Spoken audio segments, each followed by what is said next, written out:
Hola, ¿qué tal amigos? Muy buenos días. Nuevamente estamos aquí con las clases de box que esperando ahí en casita sigan practicando. El día de hoy vamos a desarrollar combinación de 10 golpes con defensa. Acuérdense, primero analizamos los golpes, los vemos, los manejamos y después aumentamos velocidad y fuerza. Nuevamente está aquí nuestro amigo Alexis que nos va a ayudar en esta combinación. Empezamos con posición básica y de ahí vamos a desarrollar todos nuestros golpes y toda nuestra defensa. Posición básica, empezamos 10 golpes básicos.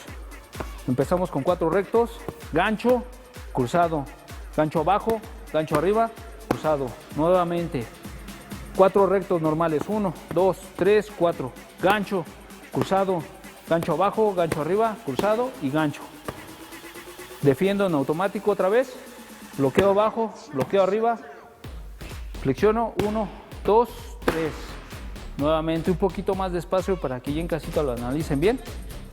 Empezamos 1, 2, 3, 4, 5, 6, 7, 8, 9, 10. Bloqueo abajo, bloqueo arriba, flexiono, 1, 2, 3.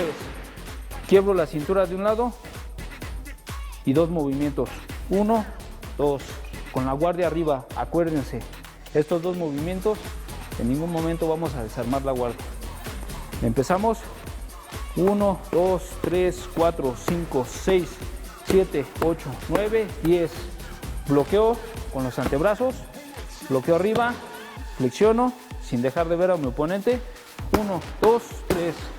De igual manera, 1, giro, 1, 2, la guardia arriba. Y de lado a lado, acuérdense, vamos a mover después de hacer la combinación, vamos a mover la cintura de